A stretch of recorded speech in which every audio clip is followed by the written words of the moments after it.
자, 우선 윤 대통령이 기각이나 각하됐을 경우에 돌아왔을 경우에 무엇을 해야 될 것인가? 네. 그걸 한번 먼저 이야기를 좀 해보죠. 그거는 그 윤 대통령이 헌법재판소 최후 진술에서도 밝혔듯이 임기 단축 개헌을 하겠다.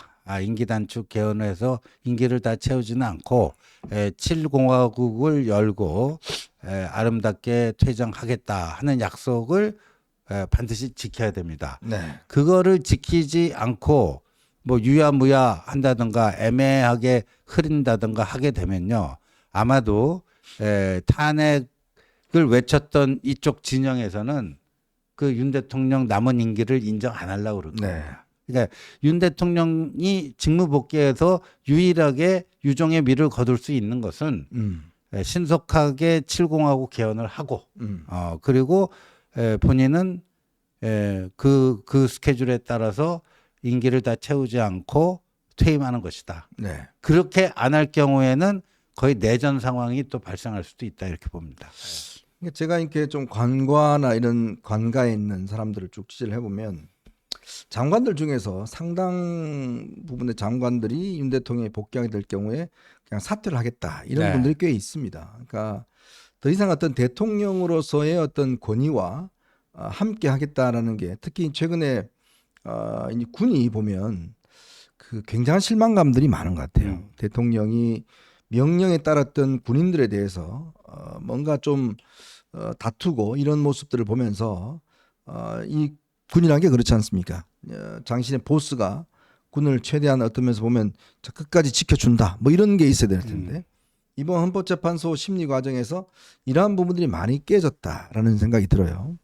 그래서 실제로 이제 어떤 것을 하든지 간에 잘 먹혀들 것 같지가 않다라는 지점이 있는 것이고 또 내각도 마찬가지고 그리고 뭐 더군다나 야당은 뭐 더할 나위 없죠. 그렇죠. 이제 야당은 뭐 아예 이제 상대를 안 할 거니까요. 이제 그런 것들을 그럼 어떻게 녹여낼 것인가? 바로 이 부분입니다. 그래서 제가 좀 취재를 해보니까 당초 윤석열 대통령이 최후 진술하기 전에 몇몇 원로들과 측근들이 시한을 좀 못을 박아야 된다. 시한. 왜냐하면 이게 막연하게 개헌한다고 그러면 더 설득력이 없고 그럼요. 그러면 언제까지 네. 자, 올 연말까지라든지 시한을 못 받고 자 시간을 할 테니까 그 뒤에 내가 자진해서 물러날 테니까 그러면 여야가 힘을 합해서 개헌을 좀 준비해 달라. 나는 그거에 대한 관리를 하겠다. 뭐 이런 식의 어떤 이야기를 많이 좀 이야기를 했다고 그래요. 네. 근데 결국 이제 대통령이 그 시한은 못 박지는 않았습니다. 네. 그리고 이제 그냥 본인이 개헌하겠다는 그 의지만 이야기를 한 것인데 모르죠. 이제 그것도 뭐 이제 기각해 돌아오면 또 입장이 바뀔지는 모르겠습니다만은 어쨌건 뭔가 분명한 어떤 이 비전을 줘야 될 거예요. 그렇지 않으면 당장 금융시장부터 굉장히 흔들릴 가능성이 있습니다. 국채 문제라든지 환율 문제라든지 이런 것들이 그러니까 왜냐하면 시장은요 미래가 불안정하면 흔들릴 수밖에 없어요. 그렇죠. 이제 그런 것들이 있기 때문에 뭔가 구체적인 스케줄을 밝혀내야 된다. 이런 이야기가 있습니다. 네. 오늘 그 지금 저 주식시장이 모처럼 그 반등에 성공해갖고요. 네. 다 지금 빨간색이에요, 다. 그러니까 이게 왜 그러냐? 이 시장이 제일 싫어하는 게 뭡니까? 불확실성입니다. 네. 불확실성.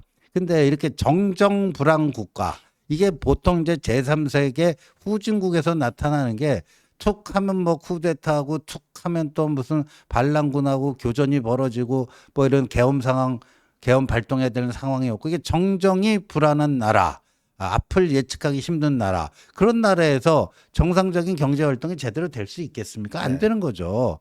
그래서 시장이 제일 싫어하는 것은 근데 시장이 활성화된다는 거 그게 바로 왜 중요해요? 민생하고 직결되잖아요. 그렇죠. 민생하고 직결되기 때문에 이게 중요한 건데 오늘 이 발표가 나니까 이제 불확실성이 사라졌다. 사실 말이죠. 여러분들 한번 생각해 보세요. 이 일설에는 4월 18일까지 문영배 이미선이 5대3 대들하게 걸려갖고 내가 마지막 이건데 이거 윤통 직무복귀하는 거 내가 도장 찍고 퇴임하느니 아예 그냥 안 찍고 퇴임한다. 뭐 그런 얘기도 있었잖아요. 맞아 있었죠. 예. 그런데 만약에 그렇게 돼갖고 이게 4월 18일 이후 어떻게 될지 한치 앞도 예측하기 힘든 그런 표류 전국이 됐다고 생각해 보십시오. 그럼 바로 금융시장부터 무너질 겁니다. 환율하고 국채금리 폭등하고요. 주가는 폭락하고요. 막 이렇게 될 겁니다. 예. 그래서 이게 그런 점에서 저는 중요한데 이제 윤 대통령이 저는 그 만약에 직무복귀한다면 올해 내로 개원하고 네. 개원해서 70하고 열고요. 거기 부칙에다가 이 개원 당시에 대통령의 임기는 이 헌법의 뭐와 동시에 끝난다. 뭐 이렇게 부칙 하나 넣으면 된다는 거죠. 네네. 예. 뭐 그런 정도의 확고한 저 로드맵을 제시하지 않으면 아까 뭐 박홍근이 무서워서가 그런 게 아니고 이게 상당한 불법과 사회적 충돌이 피하기가 힘들어집니다. 자, 그리고 이제 그다음에 인용이 됐다 그러면 이제 바로 선거 날짜가 잡힐 겁니다. 네. 지금 4월 4일이니까 대충 6월 4일, 3일 정도에 아마 대선 일자가 잡힐 가능성이 높습니다. 자, 그러면 이제 선거가 딱 2달밖에 남지 않았어요. 그러면 저희들이 거듭 말씀을 드렸지만 윤석열 대통령이 만약에 이제 인용이 돼서 대통령자에 내려온다 그러면 제일 중요한 것은 정권 재창출입니다. 그렇죠. 거기에 모든 것을 걸어야 됩니다. 네. 즉 윤 대통령도 살고 보수가 살려면 모든 포커스를 이재명을 이길 수 있는 방법, 그렇죠. 그리고 이재명의 어떤 이 집권을 저지할 수 있는 사람, 이 사람으로 집중해야 돼요. 그동안에 뭐 니는 어떻고 저는 어떻고 이거 아무 소용 없습니다. 정말 지금 이 국민의힘 일각에서는 선거 이미 포기하고 글쎄요. 당권으로 간 분들이 있는데 네. 그야말로 저는 정말 반역자들이라고 봐요. 네. 진짜 이 선거는요 이번에 해볼 만합니다. 이재명이기 때문에 해볼 만한 거예요. 자, 그러려면 저는 윤 대통령은 더 이상 이 관계, 이 어떤 이 여당과의 관계 이걸 철저하게 단절해야 된다. 그리고 이 앞으로 될 수 있는 사람, 될 수 있는 사람에게 그 특히 장외에서 윤 대통령을 지지했던 분들 이런 분들에게 적극적인 설득을 해야 된다. 네. 이기기 위해서 이제 그렇죠. 목적은 이기는 사람이다. 네. 이기는 방법으로 모든 힘을 모아달라. 음. 저는 이 선언을 해야 될 게 아닌가 싶습니다. 만약에 이제 파면이 결정돼서 조기 대선이 확정이 됐는데 만약에 4월 4일 파면이 이 선고가 되면요. 한 6월 3일 정도에 이제 대통령 조기 선거 날짜가 잡히지 않을까 싶은데 그 날짜를 확정하는 거는 다음 주 화요일에 있을 보통 국무회의가 화요일에 있잖아요. 네네. 다음 주 화요일에 있을 국무회의에서 정하게 됩니다. 그럼 그렇게 되는데 지금 이른바 이제 반탄 집회에 나왔던 분들 그분들이 여태까지 이제 집회 하는 과정에서 한 발언들이 있거든요. 네. 만약에 기각 또는 각하되지 않으면 국민 저항권을 발동해서 헌재를 한 칼에 날려버리겠다. 네.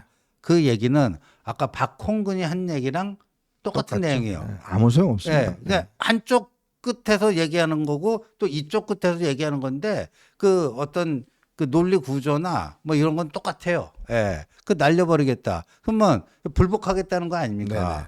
근데 만약에 조기 대선이 이제 날짜까지 잡혀갖고 그러는데 이 보수 우파 쪽에 한 기둥이 불복하고 뭐하고 그러고 있으면은 이 어떤 단결된 대응이 안 되잖아요. 그렇죠. 통일된 대응이 안 되잖아요. 그럼 그거를 가장 즐길 사람이 누구겠는가? 네. 이재명이에요. 음. 이재명은 보수의 한쪽은 막 불복 운동하고 또 이쪽은 아니다 그래도 조기 대선 이겨야 되니까 정신 차리고 조기 대선 총력 그 전력 질주하자 이러면 이게 갈라지는 거 아닙니까? 네. 그걸 제일 즐길 사람이 누구냐? 이재명이라고 봅니다. 자, 그렇기 때문에 이제 인용을 할 경우는 결국은 이제 아마 국민의힘도 경선 과정에 들어갈 거 아니겠습니까? 그렇죠. 들어가게 되면 정말 누가 이 될 것인자 이거에 대한 공정한 어떤 경선 네. 그리고 이것을 어떤 분열적 공선이 아니라 통합된 경선. 그렇죠. 저는 경선만 잘 치르면요 분위기 업시킬 수 있습니다. 왜냐하면 지금 저쪽은 이재명을 이미 굳은 자잖아요. 이쪽은 굳은 자가 아니잖아요. 충분히 저는 이 경선을 통해서 붐업을 시킬 수 있다. 그럼요. 자, 그러면 거기에 외부적인 어떤 대통령의 이런 입김이나 개입 이런 것들 없이 정말 순수하게 될 수 있도록 하는 거 저는 그게 정말 앞으로 중요하다라는 말씀을 드리겠습니다. 네, 어쨌건 4월 4일로 이제 정해졌습니다. 11시 어떤 결정을 내려질지 정말 참 저희도 궁금하고 그날에 집중을 하도록 하겠습니다. 참 제가 뭐 그런 이야기를 얼핏 들은 적이 있어요. 이번 주가 넘어가면 정말 어려워질 것 같다라는 이야기가 있었는데 그래도 이번 주가 결정이 돼서 나름대로 일단 좀 한 가닥 좀 그래도 해결의 기미가 있지 않겠는가라는 그런 느낌도 있습니다.